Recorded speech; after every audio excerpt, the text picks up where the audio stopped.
And hello guys, once again, welcome back muli sa ating channel. Ito po yung host na si Chloe TV. Muling nagbabalik at magbibigay ng reaction video dito po sa EDC. Ayan po, saan dito binisita po ni Papa Eds ang kwarto ni Beyonce. Dito parang nagkamali pa si Kalingap Edo ng mention. Sabi niya dito, kwarto ko. Tapos binawi naman niya, sinabi na naman niya ang kwarto namin. Tapos sinabi niya ulit, kwarto pala ni Beyonce. Talaga namang nakakatawa itong si Papa Eds. So, nagkabulol-bulol na. Bakit magiging kwarto nga talaga nila ito, no? Road to Forever na rin itong yung EDC natin ngayon So ngayon guys, bibigyan po natin ng reaction ang pagbisita ni Papa Eds. Pagsilip niya dito sa kwarto ni Beyonce. At grabe, napakalaki ng bahay nila Beyonce, no? Napakalaki ng kwarto niya. Kaya dito excited si Papa Eds na bisitahin at tingnan ang kwarto ni Baby Beyonce niya. Bago ang lahat guys, baka bago pa lang po kayo sa ating munting channel, please don't forget to subscribe, paki-like and share na itong video na to para i-recommend pa tayo ni YouTube at makita pa ito ng ating ibang EDC supporters, ng ating mga Kalingap supporters. So let's go guys! Kwarto ko guys. Kwarto ko guys. Kwarto? Kasi meron na po dito public sa kanilang lugar, sa bahay nila. Parang lalagay nga.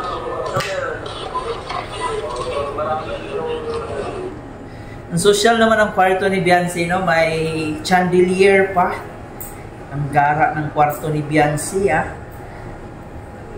Ay, hindi pala. Kwarto nilang dalawa. Kwarto daw nilang dalawa to, guys. No? Hindi lang pala to kay Beyonce. Kasama na dito si Papa Eds.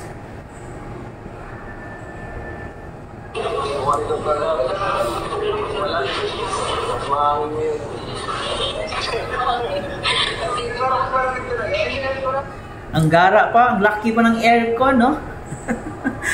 Sana all. Kung dati naninirahan lang sa dati naninirahan lang sila sa tabing dagat, pero ngayon, kita niyo naman, ang laki ng bahay. Tapos, mas malaki pa yung kwarto niya ngayon kaysa bahay nila noon. Grabe, ang laki ng pinagbago nitong buhay ni Beyonce, Pero in fairness, ngayon guys, ang daming mga naiinggit ito kay Beyonce.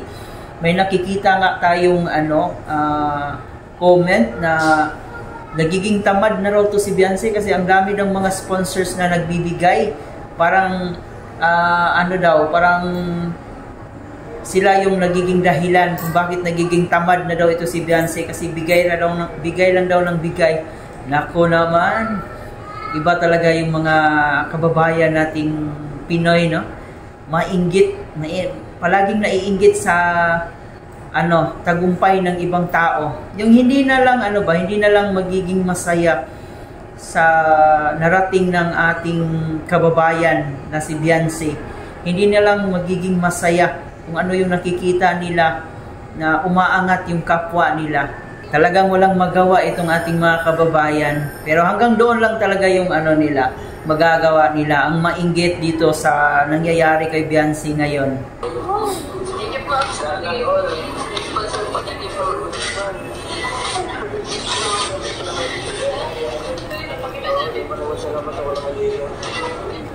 Very good, bago siya. Nakapasa ulit ako yung second time. Yan, no?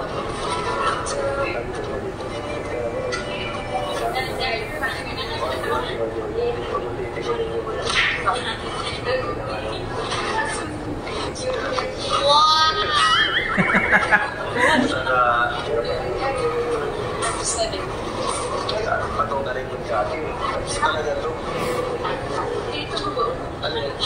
Ano yun? Meron ko na? Hindi na ko lang. Ano yan? appreciation. Attitude appreciation yun. Marami sila.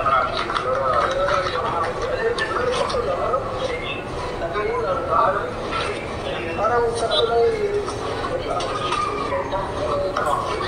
Ano yun guys? Sa iyo pang kwarto. Yan, dyan dalawa eh. Ano lang yan, parang inspiration lang yan. Walang computer. Nandun pa, nakasabit pala yung favorite picture siguro nilang dalawa yun. Nakasabit pa dun sa ano eh, sa dingding. Kung di ako nagkakamali, parang yun ata yung parang ikakasal sila, yung nag-promote sila ng velvet box. No, yun ba yun? Nakalimutan ko, pero parang yun yung picture na yun na nakasabit doon. Ano, giving pero na computer na grabe ganyan dito. Ano ba no? Pero pa ako yung napakita. At ito pa daw po, sabi ni Beyonce. Ay, kayo Tita Ping to. Itong, tawag yung balto ni? May ano na, may bubong na. Terrace ba to? Bubong sa terrace daw. Kala ko balko nito. Terrace pa lang, sorry po. Tao guys, yan o. Ito po ay galing kay Ma'am Pink Pavito. Ginagawa po niya. Wala na akong masabi ko. Ibang klase ka talaga. So yun guys ang ating EDSI at grabe, in fairness, ang laki ng bahay nilang Beyonce. Ay, nako naman. So yun, tulad ng Jomcar, parang itong EDSI, hindi rin scripted. Parang Road to Forever na rin po itong dalawang to. Grabe. Sila yung mga naglulong last na love team dito sa Kalingap. Walang makakatalo din dito sa EDSI. Pumapangalawa din dito sa Jomcar. Talagang tinutuhanan nila yung serye-serye nila. Pero yun na nga, hindi scripted din po itong EDSI. Kitang-kita nyo naman. Parang nagkamali bata si Papa Eds dito ng bigkas.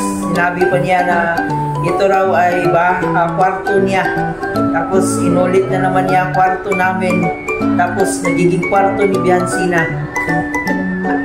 Excited din siguro tong si Papa Eds na matulog dito sa kwarto ni Beyonce. Parang hindi pa nakatulog si Papa Eds dito sa kwarto ni Beyonce, no? Siguro nakahiga lang, pero hindi talaga siya nakatulog pa dyan. Ay, grabe. Excited tayo. Sana darating yung araw na makatulog na itong si Papa Eds dyan sa kwarto ni Beyonce niya. So yun lang guys ang ating reaction video. Maraming salamat sa pagsama sa atin. Ito po inyong host na si Chloe TV. Bago natin tapusin guys, huwag kalimutan mag-subscribe. And of course, paki-like and share na itong video na to. Higit sa lahat, palagi natin suportahan ang ama ng Kalingap na si Kuya Bar Santos Matubang, Ate Edna Vlog, and Kalingap Rap. At of course, ang ating mga kasama, Kalingap Reactors, mga Kalingap partners ng mga keyboys natin, suportahan natin. At syempre, si Kalingap Edu sa kanyang charity vlog, ating suportahan ng kanyang channel na rin. So, once again guys, ito nga pala si Chloe TV. Thank you po sa inyong pagsama sa ating ngayon.